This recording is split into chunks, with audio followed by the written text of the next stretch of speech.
En cada Copa del Mundo, México es uno de los protagonistas. Desde 1994 no ha fallado al magno evento y en todas ellas ha logrado avanzar a octavos de final.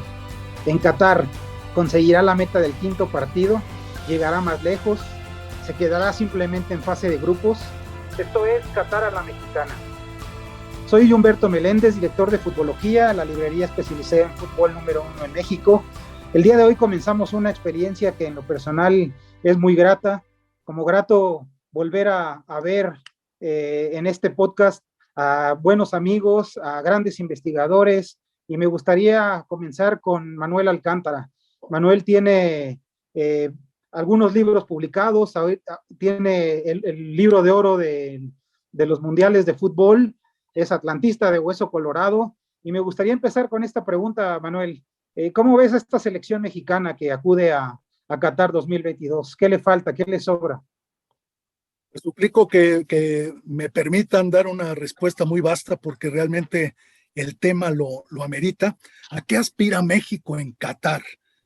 Por supuesto, a superar su cifra histórica de goles, que es de 8, que la hizo en Francia 98, a superar su máximo de puntos, que es de 8 u 11, como quiera verse, que lo hizo en México 86, a igualar o superar su cantidad de triunfos en un mundial fuera de casa, que es de 2, ya en Corea, Japón, en Brasil y en Rusia lo ha conseguido, a escalar la cima mediática, que para mi gusto es totalmente absurda, de un quinto partido, puesto que si vas a un mundial, pues vas a ganar, y si no, ¿a qué demonios vas?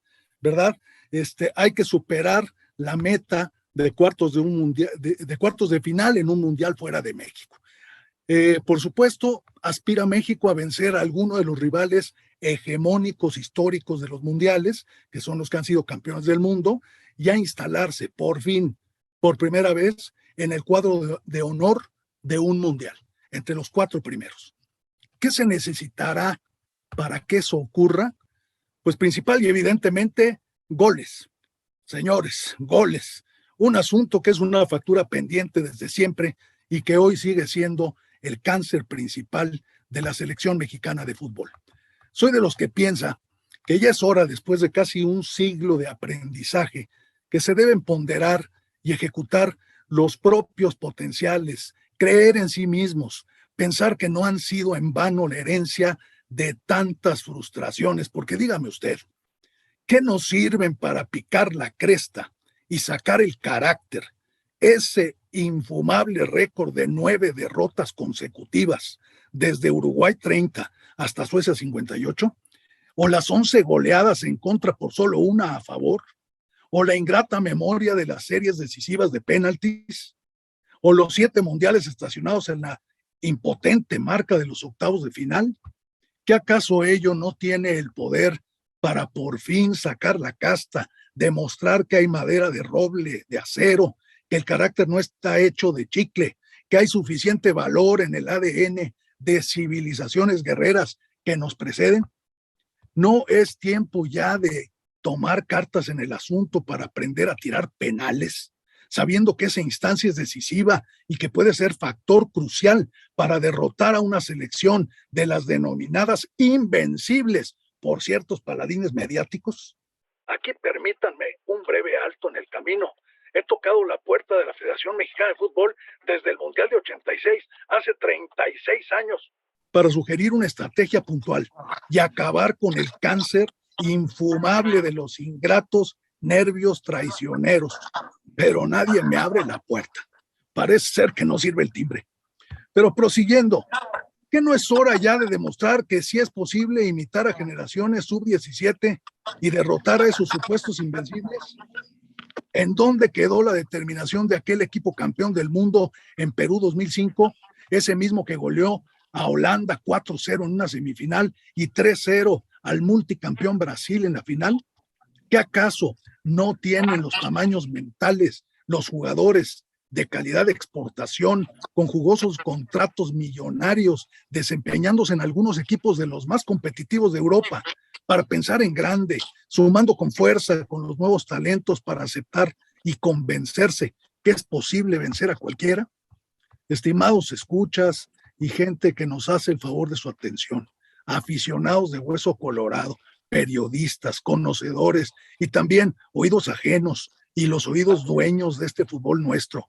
Es evidente que el negocio del balón está inmerso en un mar de intereses de todo tipo y que muchos de esos intereses no le han permitido crecer al fútbol mexicano, pero ostensiblemente peor a ese marasmo está la actitud mental de algunos que, teniendo en sus botines la posibilidad a la que aspiraríamos miles y hasta millones de mexicanos, desperdician su momento histórico de trascender errando a la hora buena, en el momento de la verdad, siendo presas de un nudo de nervios, falta de técnica y un marasmo de miedo, fallando inverosímilmente. Un ejemplo, penal errado contra Portugal en Alemania 2006, que significó una nueva derrota lamentable, o aquella derrota en penales ante Bulgaria, habiendo tenido todo para ganar ese partido, o aquella demostración nefasta a la hora de cobrar la pena máxima que nos dejó fuera de México 86. Solo un tiro efectivo desde los 11 pasos en ese par de ocasiones, tanto en México 86 como en Estados Unidos 94. Literalmente patético. Pregunta, ¿y dónde queda entonces tanto entrenamiento, tantos reflectores, tantas comodidades, tanto esmero en la preparación física y táctica, tantas pláticas de enriquecimiento psicológico, tanto tiempo invertido? La portería mide lo mismo en un campo profesional de México, de Qatar, de China y de cualquier lado del mundo, y de todos y cada uno de los rincones de este país futbolero, lleno de pasión, de ambición y de exigencia. Y vayamos más al grano. ¿Cuántos campeones de goleo mexicanos ha tenido la primera división en este país desde hace 50, 60, 70 años? Les doy un dato. En el siglo XXI, en 45 torneos, 5 jugadores mexicanos solamente. Borghetti, Bravo, Chícharo, Reina y Alan Pulido. Nada más. 5 en 45 torneos. Yo creo que es esclarecedor. Pero orientando nuestra vista hacia este otro punto que es importantísimo. ¿Qué ocurriría en el hipotético y fenomenal suceso de que México fuera campeón del mundo algún día en categoría absoluta? ¿Puede usted imaginar la cantidad de beneficios, incluso sociales, que podría acarrear dicha circunstancia? Existe un estudio publicado por la agencia EFE de Madrid en base a datos reportados por KRC para una de las firmas bancarias más poderosas del mundo, donde se asevera: el levantar la Copa del Mundo puede representar para un país beneficios cercanos a los 15,000 millones de euros. Dicho informe, en el que participaron expertos en economía, deporte y sociología, analizó y valoró el modo en que la victoria final en un mundial no solo reporta ingresos fenomenales a la selección ganadora, sino que impulsa sectores como de la hotelería, el turismo, el comercio en el país triunfador, además de elevar el consumo y la productividad de sus trabajadores. Y prosigue ese estudio acentuando que cuando un país entero hace todo para apoyar a su selección, también se logran importantes beneficios de orden social, tal cual se demostró con la victoria de Francia en el 98, seguido a ese triunfo de los galos. El clima social se tradujo en tasas de crecimiento económico en los años inmediatos del orden de 3,6, 3,2 y 4,1% respectivamente. Un fenómeno similar ocurrió en Brasil después de su triunfo en Corea-Japón 2002, destacándose que con aquella victoria se benefició enormemente a toda la industria que rodea el fútbol e impulsó particularmente a que su federación haya conseguido autofinanciarse, logrando contratos múltiples para realizar cualquier cantidad de giras, así como aumentar sustantivamente su número de patrocinadores. ¿Y México? Bien, gracias. Aunque no todo ha sido malo, se está todavía lejos, digamos, en el limbo del aprendizaje mayor. La selección mexicana de fútbol ha ganado la Confederación en el 99, ha sido 8 veces campeón de la Copa de Oro de la CONCACAF, 2 veces subcampeón de la Copa América y 3 veces tercer lugar en la máxima competencia continental a nivel selecciones. Ha sido 2 veces sede de una Copa del Mundo, ocupando en ambas ocasiones sendos sextos sitios. Ha ganado 2 veces la Copa del Mundo sub-17, una de ellas con récord invicto de 7 victorias en el 2011. Ha ganado una medalla de oro olímpica en Londres y medalla de bronce en Japón 2020, y es el único equipo que ha estado presente en 7 mundiales, avanzando las 7 de forma consecutiva a una segunda fase. ¿Será suficiente? Pues digamos que se ha logrado distanciar de la patética herencia histórica de los años mozos del siglo pasado, pero aún le falta un tramo significativo para subir a las cimas importantes. ¿Cuándo podría considerarse ese avance, sobre todo en el terreno mental? Cuando en vez de tener la mira enfocada en un quinto partido, se tenga colectivamente instalada una conexión mental de ir por todo, de ir por el triunfo histórico.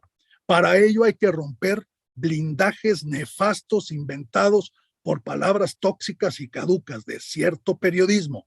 Hay que tener convencimiento colectivo muy por encima de las teorías latentes de incredulidad y desprestigio. ¿Sabe usted qué significa la palabra team? Together everyone achieve more. Todos juntos logramos más. Cuando en vez de inundarse de miedo al patear un penal, se practique tanto hasta el cansancio en la forma, en la fuerza, la precisión exacta, en por lo menos dominar 2, 3 o 4 fórmulas cada jugador contundentes y perfeccionadas a tope, será ese el momento en que aplicaremos un tiro de gracia, que sea algo letal sin miramientos, siendo poco predecible en el intento. Porque, ¿qué significa ganar? No solo es hacerse de millones de dólares en una prima matemática, 42 millones de dólares siendo exactos, cuando se consigue el título en Qatar. Ganar va más allá de ello. Significa confianza, significa prestigio. Ganar significa todo. Y si no tienes ese clic, esa conexión, ¿a qué vas a un mundial? ¿A un picnic en el desierto? Ya es hora de trascender, señores, empezando con la inmejorable oportunidad de demostrarlo, arrancando con el pie derecho en Qatar, derrotando a los invencibles Polonia y Argentina. Bueno, también tengo el gusto de presentar a un buen amigo, a Diego Hernández Tejeda, periodista, autor de algunos libros futboleros, el más reciente, Momentos históricos del Tri en los mundiales. Diego, ¿cómo ves esta selección que acude a Qatar? ¿Qué le falta? ¿Qué le sobra? Me da mucho gusto saludarte. Gracias, Humberto. Así es, también me da mucho gusto saludarte, saludarlos. Y bueno, después del editorial, la clase de historia que nos dio Manuel, queda muy poco prácticamente que decir. Se habla mucho de un quinto partido cuando en México 86 ya se jugó. Seguramente se habla del quinto partido, pero fuera de México. Bueno, ¿qué puede aspirar México? A mí me gustaría ya que lograra un partido más, ¿no? El sexto partido en su historia en las Copas del Mundo. Y bueno, yo hablé de los momentos que ha conseguido México en su andar en las Copas del Mundo.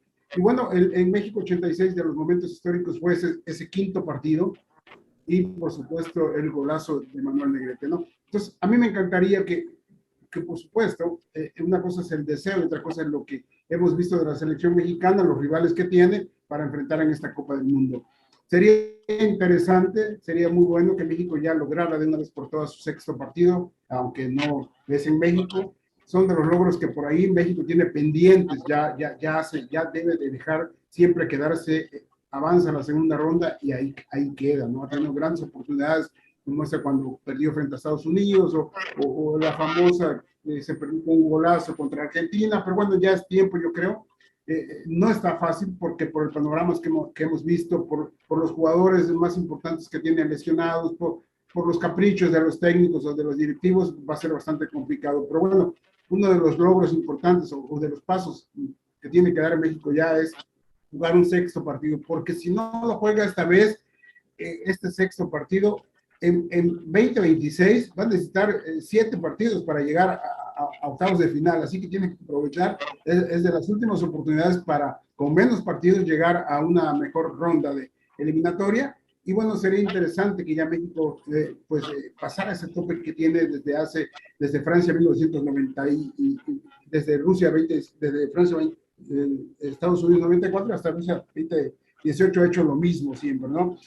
Hay un momento por ahí muy importante de México que habría que ver, aunque sus goleadores es lo que padece más México. México no tiene goleadores y por ende no tiene gol, ¿no? Los 4 goles del Matador Hernández en Francia 98, me gustaría que fueran superados ya por alguien, ¿no? Chicharo tiene 4, pero bueno, en diferentes mundiales, pero el Matador Hernández, que es veracruzano, por cierto, hizo 4 goles en Francia 98 y para mí fue un logro muy importante, ¿no? Entonces, habría que ver si otro mexicano es capaz de meter 4 goles en una Copa del Mundo, o 5, ¿por qué no? ¿No? Y dar un paso importante por allí también como selección mexicana en las Copas del Mundo, ¿no? Hablando de las Copas del Mundo. Por supuesto que estoy hablando de buenos deseos, repito, porque de acuerdo al panorama, yo lo veo bastante complicado. Decía Manuel que él ha tocado la puerta de la Federación Mexicana para, pues, hacerlos entender a lo mejor un poco y aportar sus ideas para que se pueda conseguir un poco algo más. La verdad que no he tenido ninguna intención de tocar, no creo que me abrieran las puertas de la Federación Mexicana a mí, ¿no? Yo ni el intento haría, ¿no?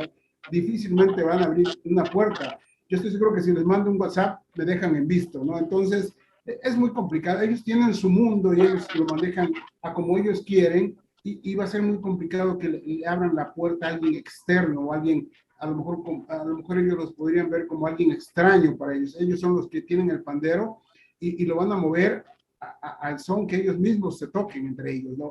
Entonces va a ser muy complicado que puedan hacerlo, ¿no? Otro momento que a lo mejor México podría conseguir, o otro logro, podría ser, pues, Memo Ochoa, ¿no? Llegar a su quinta Copa del Mundo y convertirse en el tercer mexicano y como el quinto sexto en el mundo que lo logra, ¿no? Después de que la Tota Carvajal lo hizo en el 66 y luego Rafa Márquez lo hizo en el Mundial pasado. Entonces, yo creo que esto está más al alcance porque jugando el primer partido frente a Polonia el 22 de noviembre, Memo Ochoa llegaría a cumplir este logro para la selección mexicana, que son logros a lo mejor no muy importantes, pero no dejan de ser logros interesantes para el equipo mexicano, ¿no? Y bueno, también hablaba Manuel de los logros conseguidos en los campeonatos del mundo juveniles, ¿no? Y el oro conseguido también en Juegos Olímpicos. La verdad que yo siempre me he preguntado, ¿quiénes eran los técnicos de esos campeonatos del mundo juveniles y oro? ¿Y dónde están esos técnicos?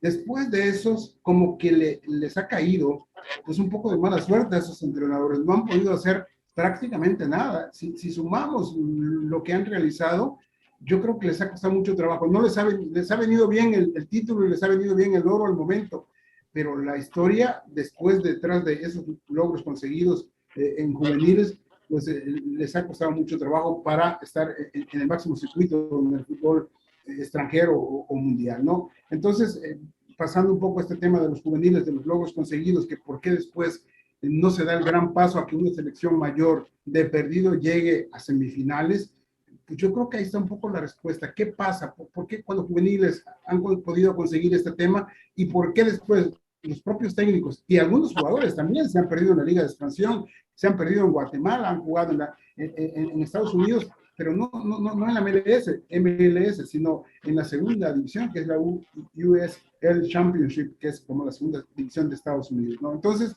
hay muchas cosas por ahí que sí se podría recomponer y ojalá le abrieran la puerta a Manuel Alcántara en la federación porque tiene buenas ideas y bueno, tiene prácticamente metido todo lo que ha hecho México, no solo en las Copas del Mundo, sino en su trayecto desde que arrancó ese partido famoso contra Guatemala hace no sé cuántos años ya que bueno, hemos contemplado también en nuestro recuento que hemos realizado de México en los mundiales, pero va a ser muy complicado, ya decíamos, bueno, Polonia, Argentina, y bueno, cierra con Arabia Saudita, ¿no? Entonces, yo veo muy complicado. Raúl Jiménez ya no es el delantero que era antes de la lesión. Tecatito se lastimó, Chicharo está vetado, Carlos Vela no quiere jugar. Entonces, yo no sé quién va a ser. Funes Mori falla penales hasta en las semifinales del fútbol mexicano.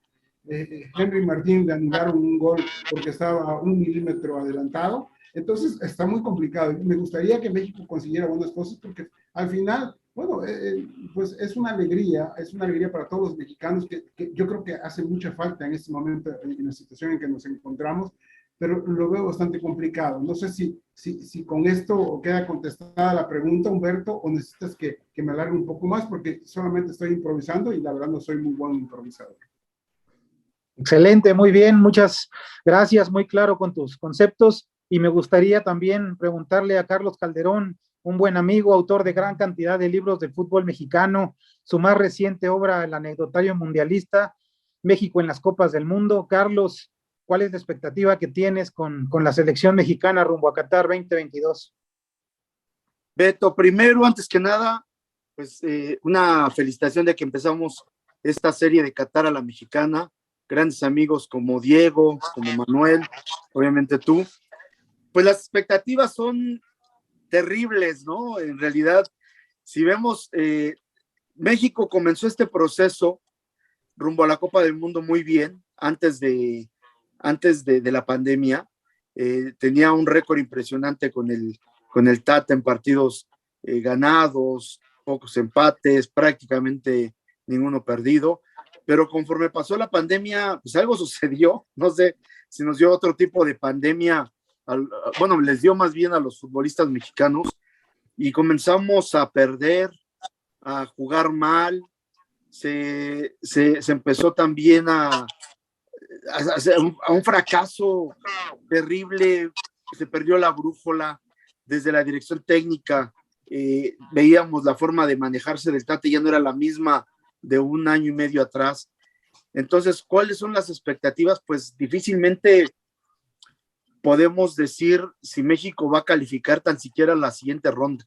Afortunadamente soy historiador y no pitonizo, entonces no voy a decir, sí, México va a hacer esto, va a hacer lo otro, pero bueno, en base a datos, pues nos vamos a enfrentar a un equipo de lo que es Arabia, nos vamos a enfrentar a un equipo asiático, y nos hemos enfrentado a 4 equipos asiáticos en Copas del Mundo, y todos los hemos ganado, ¿no? A Irak en el 86, a Corea del Sur en el 98, a Irán en el 2006 y a Corea del Sur de nuevo en el 2018. Entonces, históricamente, si de algo vale, tendríamos que ganarle a Arabia Saudita. Ahora, Arabia Saudita pues es el vecino de Qatar, ¿no? Y obviamente las tribunas van a estar colmadas con gente de Arabia Saudita.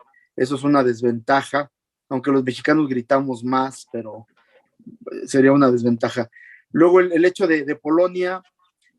Polonia tiene grandes jugadores, pero creo que estamos más o menos a la par, aunque ellos en los últimos partidos amistosos creo que han demostrado mejor fútbol que nosotros.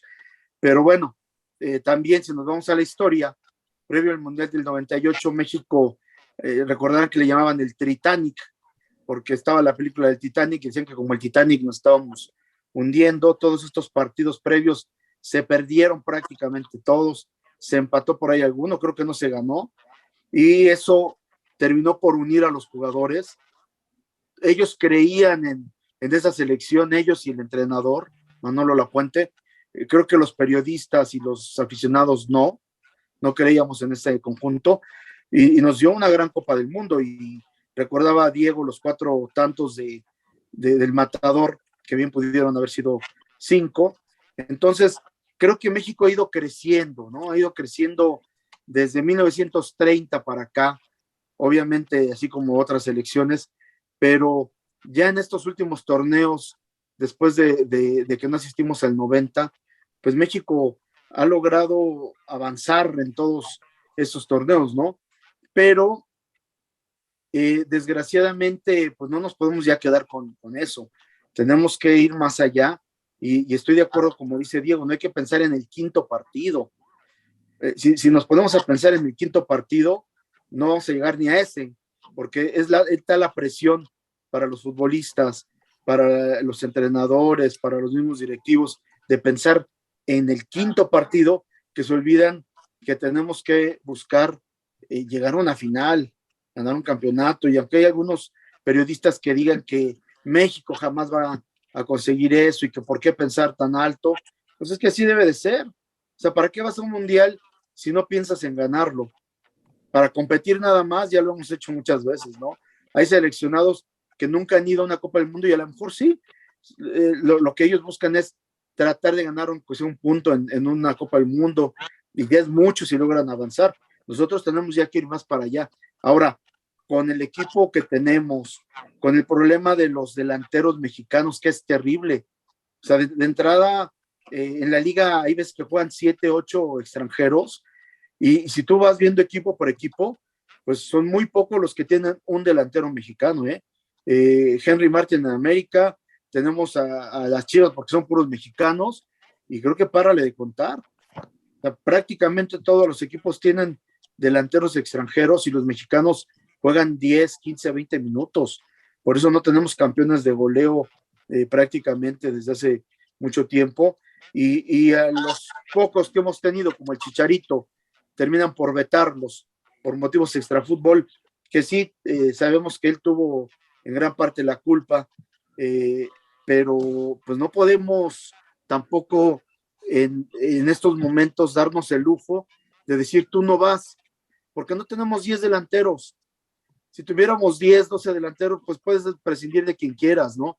Pero es un hecho prácticamente que Henry Martin va a ser el delantero titular y no va a tener el apoyo que tiene el América para los pases. No va a ir el Tecatito Corona. Raúl Jiménez prácticamente está descartado, la lesión no lo deja. Y si va, pues no sabemos ni siquiera si va a jugar, ¿no? Porque no tiene mucho. Funes Mori es otro delantero que las lesiones no lo han dejado y que además, desde que fue llamado a la selección, se perdió el gol.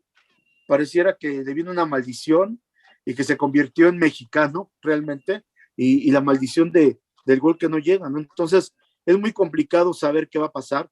Ahora bien, el otro rival que tenemos es Argentina, y generalmente a México le va bien contra los equipos cabeza de grupo, ¿no? Por ejemplo, desde 1994 para acá, contra los cabezas de grupo, pues México le ganó ya en la Copa anterior a Alemania, antes no les había ganado, pero no nos había ido tan mal, ¿no? Entonces, podríamos ganarle a Argentina, es difícil. Ellos tienen no solamente a Messi, sino un equipo muy bien conjuntado, muy bien trabajado, al igual que los brasileños. Siento que los sudamericanos están muy bien, pero México generalmente da esas sorpresas, juega bien ante los equipos líderes, ante los cabezas de grupo. Nos ha ocurrido ante Italia, nos ha ocurrido ante Francia, etcétera, y de pronto pierde el paso ante los más pequeños, ¿no? Ante los más factibles, como fue ante Estados Unidos en el 2002. Entonces, aunque no somos pitonizos, creo que México podría dar ese paso, no solamente de avanzar a un quinto partido, sino llegar un poco más allá, siempre y cuando se den dos factores. Uno, que el Tata Martino y el equipo se confunden como una familia, como ocurrió en el 98, y dos, que el Tata no sea tan necio y termine por llevar a los que estén mejor en el momento en que tenga que dar la lista. Va a ser difícil, hay jugadores que están prácticamente descartados, pero bueno, algo tenemos que hacer y esperemos que México logre dar ese paso. Me gustaría continuar contigo, Carlos. Gracias por tus conceptos, gracias por tus palabras. ¿Y qué recuerdo te trae? ¿Algún gran recuerdo? ¿O cuál es de los mejores recuerdos que te trae la selección mexicana en Copas del Mundo? Pues es que recuerdos hay muchos. Si me preguntas de los que yo he vivido ya como aficionado, el primer mundial que recuerdo es malo porque es el 78, ¿no? El 70 está muy pequeño, el 74 no fuimos, y el 78 recuerdo esa selección que jugó previo a la Copa del Mundo. Cuando calificamos, México tenía un gran equipo, venía de haber llegado a la final del Mundial Juvenil en Túnez 77. Tenía un equipo que jugó en Cannes 75 y que fue muy bien. Y para el premundial 77 que se jugó en México, nos fue muy bien, o sea, el tricolor le fue excelente, ganó todos sus partidos, pero hubo un grave error hacia el mundial del 78. Bueno, dos errores. Uno, que la prensa decía que México tenía que jugar con jóvenes, porque son los que nos habían sacado adelante, y Roca se la creyó. Entonces empezó a convocar muchos jugadores jóvenes y a dejar de lado a los que nos habían clasificado. Otra es que esos jugadores ya con gran fuerza, que ya más maduros, querían hablar con la federación para tener mejores premios, que se los habían ganado. Y fue fácil decir, en lugar de ofrecérselos, decir, no, pues los hacemos a un lado, un Calimán Guzmán, por ejemplo, ¿no? O sea, líderes, de verdad. Y entonces México fue con una selección muy joven y terminó perdiendo. Entonces, mi primer recuerdo, pues es triste, ese último lugar, ese 6-0 de Alemania, ¿no? Que fue terrible. Y luego me toca la época en la que no calificamos al Mundial del 82 tampoco, cuando vamos a Honduras, ese premundial terrible. Luego el Mundial del 86, pues nos toca en casa, aunque no pude asistir al estadio, desgraciadamente no teníamos la parte económica, yo había perdido a mi padre, la situación económica era muy fuerte, muy, muy terrible en casa, pero bueno, pude seguir los partidos por televisión y convivir con los aficionados extranjeros, que es padrísimo, ¿no? Ir a hacer intercambio de los sombreritos, de las playeras, muchas cosas con la gente me tocó con gente de Dinamarca, de Inglaterra, de Argentina, etcétera, y eso es muy padre, por eso el vivir un mundial en casa creo que es de las mejores cosas que te pueden ocurrir, y obviamente pues ese pase, el gol de Negrete, el partido contra Bulgaria, el llegar contra Alemania, que se fueron ya a jugar a Nuevo León, pero creo que son los primeros grandes momentos que tuve, y ya en los siguientes mundiales, pues todos podemos marcar, ¿no? Del 94 para mí es uno de los mejores conjuntos que han ido, después de la Copa América del 93, el ver cómo jugaba esa selección de Miguel Mejía Barón fue fabuloso, lástima que perdimos en penales. En el 98, que no teníamos expectativa, creo que también la selección jugó muy bien, todos los partidos, inclusive contra Alemania.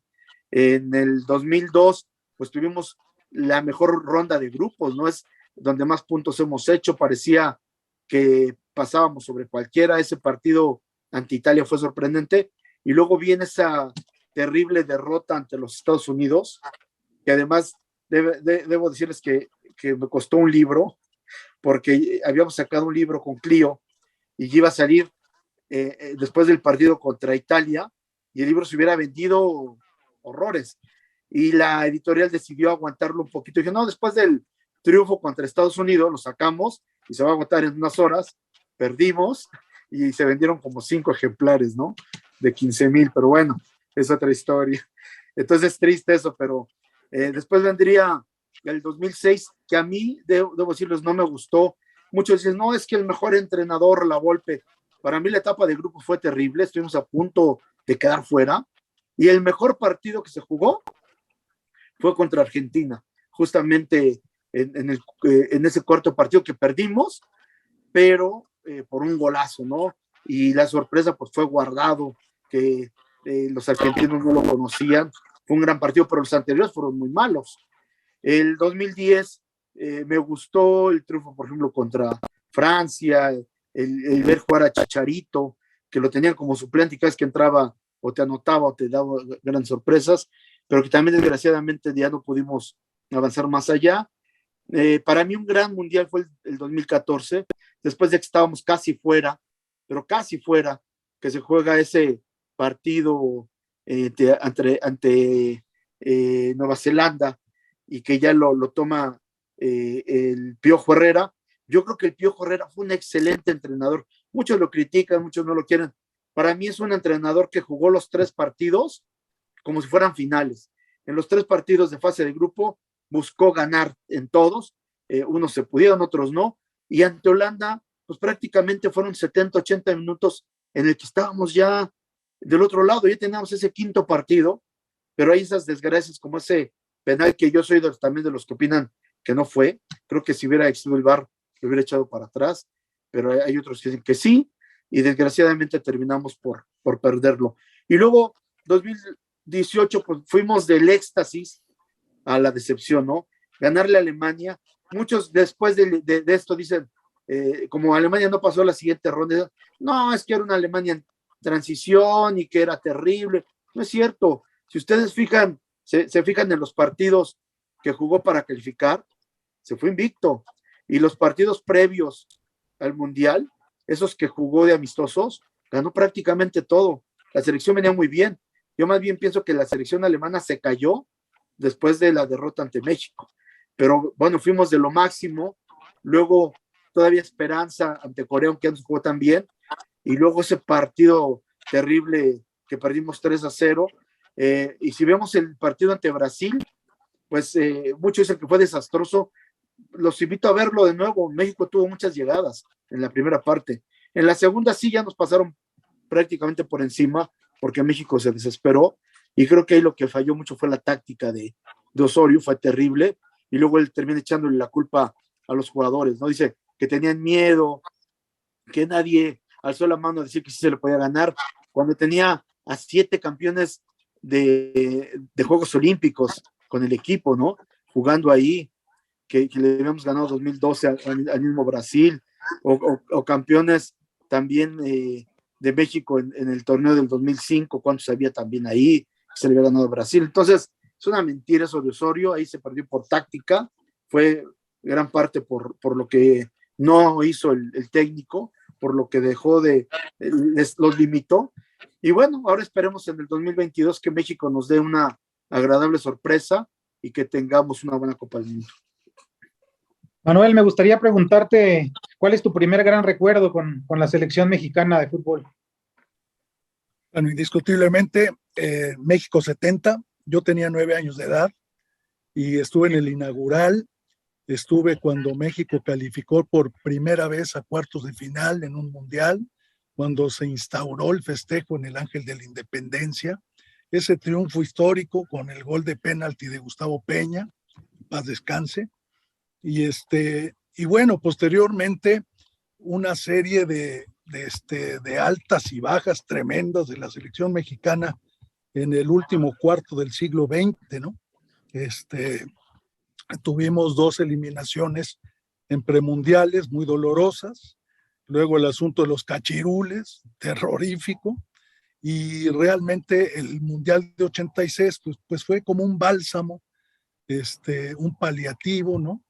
Para la historia realmente muy empedrada de la selección mexicana de fútbol. Pero en el siglo XXI, pues hemos tenido ya mejores momentos, ¿no? Yo recuerdo con un gozo enorme el gol de Luis Hernández a Alemania en Francia 98, en octavos, y luego esa terrible falla estando frente al portero que, carambas, uno jamás podrá entender.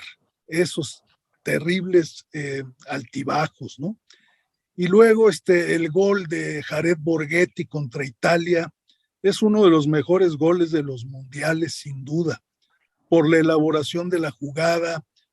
Fueron alrededor de 20 y tantos toques de la selección mexicana, un pase medido, calibrado de Cuauhtémoc Blanco y un cabezazo impresionantemente técnico y maravilloso de Jared, que dejó sin posibilidades al mejor portero del mundo, a Gianluigi Buffon.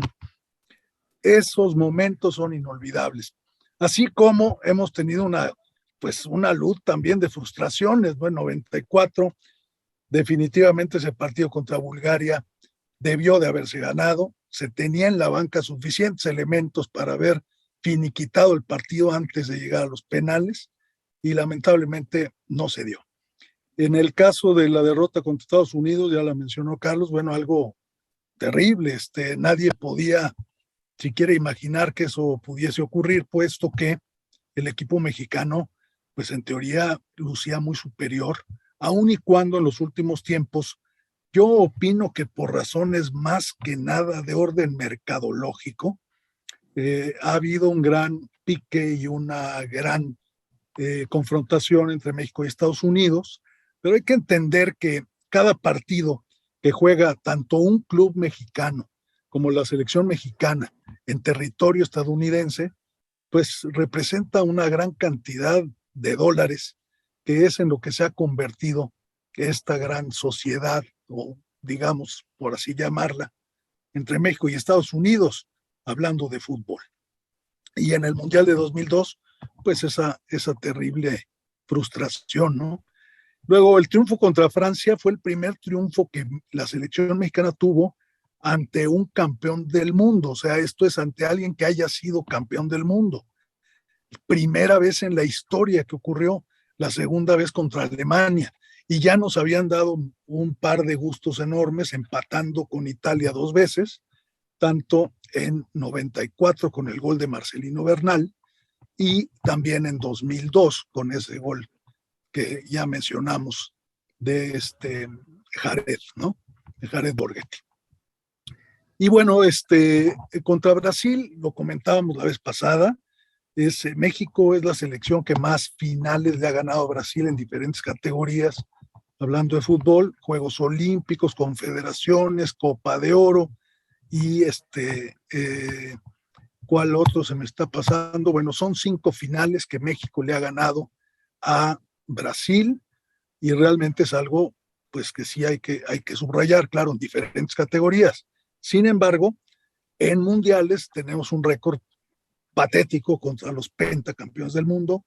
México no le ha podido hacer un solo gol a Brasil en 5 enfrentamientos, un solo empate a 0 en aquella actuación formidable de Memo Ochoa en Brasil 14, y 4 derrotas terribles, ¿no? 4-0 en el inaugural de Maracaná en Brasil 50, 5-0 en Suiza 54, hay nada más, ¿no? 2-0, mejoró mucho México en Chile 62, con la dirección técnica de un sabio del fútbol, en paz descanse, don Ignacio Treyes, que le dio orden táctico, orden defensivo y le dio disciplina a una selección mexicana. Y ahí fue cuando México sí logró presentar por lo menos un partido decoroso ante Brasil. Se perdió 2-0, pero es que Pelé era imparable, así, de ese tamaño. Y posteriormente, bueno, se enfrentó también en Rusia 18, ya lo mencionó Carlos, estoy totalmente de acuerdo con él, pues fue una pésima dirección técnica de Osorio, porque no se presentó una formación táctica adecuada en ese partido, y mucho menos ante Suecia. Contra Suecia han sido 2 derrotas pavorosas. En el inaugural de Suecia 58, 3-0, y en Rusia 18, 3-0. Algo de verdad terrible. Pero lo bonito, bueno, 7 clasificaciones al hilo a octavos, y yo sí les digo, sinceramente, pienso que México tiene los tamaños si se conecta mentalmente, pero tiene que ser una conexión total para poder enfrentarle con éxito a cualquier equipo de primer nivel. Diego, me gustaría cerrar contigo. ¿Cuál es tu primer gran recuerdo con la selección nacional de México en Copas del Mundo? Fíjate que, bueno, yo en el 70 ya tenía 12 años, pero no tenía televisión, ¿no? Entonces, bueno, yo creo que el primer recuerdo que tengo es el de México 86, el golazo de Negrete, por supuesto que fue, y bueno, la celebración de haber avanzado al quinto partido, son recuerdos así un tanto lejanos, pero que sí tengo todavía, porque a lo mejor en esa época no leía tanto y no era yo tan fanático al fútbol como lo fui después, ¿no? Pero esos recuerdos, por supuesto, que lo tengo bien claro. También los goles del Matador en Francia 98, porque fueron siempre viniendo de atrás. México empató con Holanda, un golazo en el minuto 90 más 4, cuando ya prácticamente el partido había terminado, con Ramón Ramírez expulsado, me parece, en los últimos minutos, y todavía le alcanza al Matador. Es cierto que falló luego ese gol, pero bueno, hizo goles cuando el técnico Manolo Lapuente, me parece, siempre hacía movimientos metiendo al Cabrito Arellano de cambio, y le funcionaba, ¿no? Y estando siempre en los marcadores atrás, logró emparejar o ganar partidos en la primera ronda. Sin embargo, cuando se puso adelante en el marcador, el partido fue eliminado, ¿no? En el partido frente a Bulgaria, ¿no? En ese partido de Estados Unidos 94 en penales, que los mejores tiradores de penales fueron los que fallaron, ¿no? Finalmente creo que nada más lo mete el emperador Suárez, que no cobraba nunca penales, pero bueno, a mí me quedó ese recuerdo de los goles del Matador, porque fueron espectaculares, de muchos riñones, siempre, y siempre México viniendo de atrás, ¿no? O sea, tuvo que rebasar al rival para poder avanzar a la segunda ronda por primera vez en la historia fuera de México. Aunque Estados Unidos dice, bueno, juega como si, pero no, fue la primera vez que México consiguió avanzar a una segunda fase fuera de México en Estados Unidos 94. Por supuesto, también, bueno, ahí hablaba de Francia 98, estaba yo hablando de Francia 98, los goles del Matador, ¿no? También Estados Unidos, también recuerdo mucho el partido frente a Bulgaria que se perdió, pero bueno, y también recuerdo, insisto, en este tema de haber avanzado a segunda ronda por primera vez. Esto fue, sí, en Estados Unidos, estaba hablando de los goles del Matador en Francia 98. Y también comentaba Manuel ese triunfo frente a Francia, pero después se descubrió por qué México ganó a Francia, ¿no? Era la Francia peor, partida, hecha pedazos, pleito entre el grupo, estaba destrozada y por eso México terminó ganando 2-0 a Francia, pero bueno, ese triunfo después como que se le quitó un poco el mérito a México porque Francia pues fue el peor Francia de todas las copas del mundo, ¿no? Entonces, eso me quedó claro por el tema de que me quedó eso de que se había ganado a Francia, un campeón del mundo, pero bueno, luego todo lo que pasó con Francia, bueno, pues el triunfo de México, digo, no perdió, no le quitaron los puntos, pero sí perdió un poco de mérito, ¿no? Pero finalmente, yo creo que los momentos más claros a mí que me quedan son los de Francia 98. Esos goles en los últimos minutos, viniendo de atrás, me quedaron muy claros. Y por supuesto el golazo de Manuel, son cosas que conservo, aunque bueno, todo lo que comentó Carlos y Manuel, bueno, son momentos muy importantes de México, que son los que lo mantienen allí, cuando se habla de lo bueno hecho por México en sus 16 participaciones en las Copas del Mundo, bueno, pues son esos triunfos, ¿no? Ese triunfo frente a Italia, también ese empate ante Italia, la derrota ante Bulgaria, que bueno, el pleito de Hugo Sánchez con Mejía Barón, esas cosas son las que quedan mucho en el recuerdo, ¿no? Pero en general yo creo que bueno, diríamos, aunque la selección mexicana nos ha dado más tristezas que alegrías, hay algunas cositas que celebrar ahí como las que mencionaba, ¿no? Agradezco mucho su tiempo, agradezco mucho sus conceptos, estaremos muy atentos en las presentaciones del libro que próximamente en Ciudad de México, tanto Diego como Carlos harán de sus libros mundialistas. Manuel seguramente próximamente tendrá noticias de su libro de oro mundialista. Por hoy es todo, agradezco mucho su tiempo, seguramente volveremos a estar en contacto para seguir hablando de fútbol mundialista, del Tri y de lo que nos espera en Qatar 2022. Muchas gracias, nos vemos en el próximo programa y esto fue Qatar a la Mexicana. Hasta pronto. Futbología.